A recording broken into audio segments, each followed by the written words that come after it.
Calaroga Shark Media.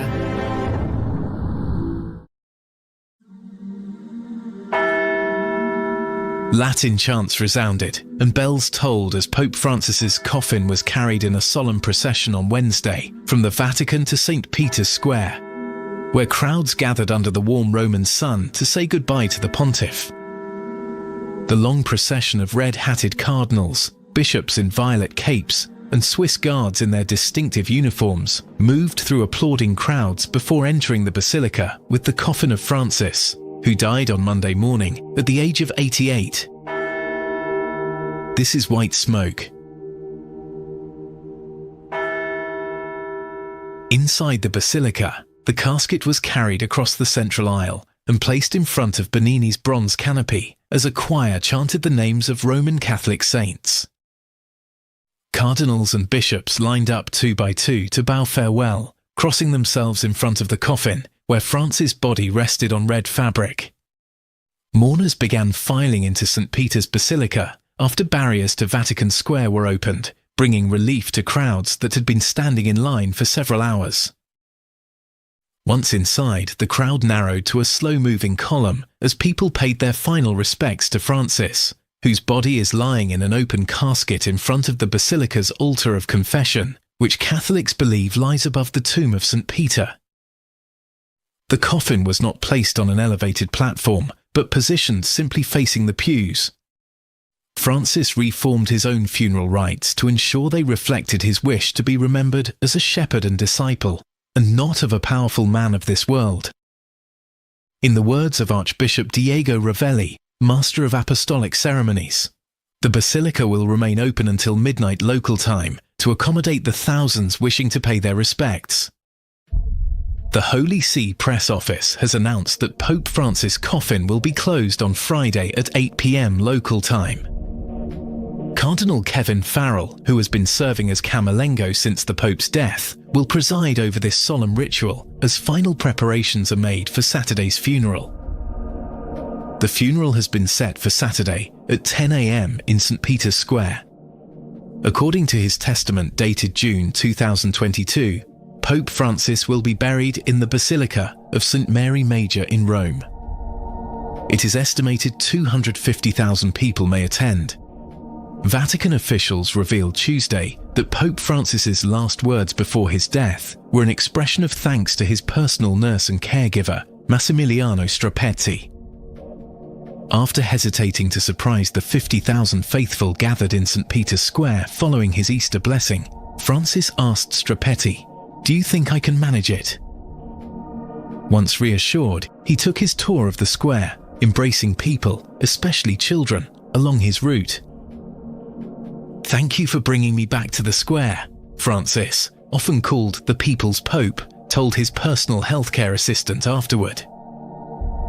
Francis rested Sunday afternoon following this final public appearance and had a quiet dinner. On Easter Monday morning, around 5:30 a.m., he showed the first signs of illness and fell into a coma an hour later, making a gesture of farewell with his hand to Strapetti. The Pope died shortly after, following a heart attack. Those at his side reported that Francis did not suffer, and his death happened quickly. The Pope's death follows years of ongoing health concerns, including a recent hospitalization for double pneumonia. His body was initially laid in state at the Vatican in a wooden casket, wearing red vestments and his bishop's mitre.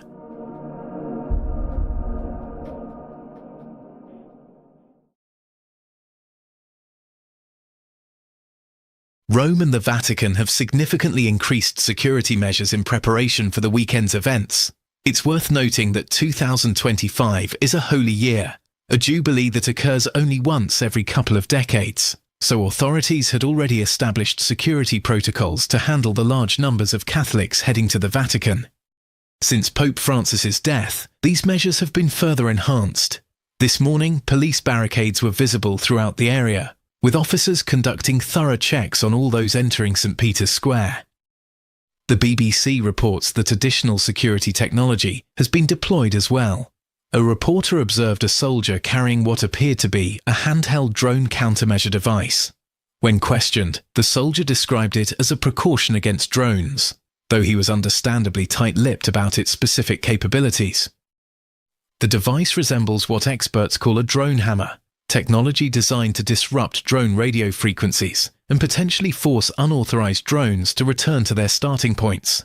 When pressed further about these capabilities, the soldier responded cryptically, "Maybe, among other things." As we've covered in previous episodes, attention now turns to the upcoming conclave to select Pope Francis's successor, Archbishop of Lima Carlos Castillo, who will participate in these deliberations, provided insight into the process. Speaking to reporters in Peru, Archbishop Castillo explained that papal elections differ significantly from secular voting systems. "The votes don't have candidates like the elections we have in society," he said. "No one can publicly say any name, but rather in conscience, through the knowledge we have built of each of them, because they have spoken, they have talked, they have given opinions." Castillo noted that Pope Francis was elected because he best summarized all the debates that took place during the process.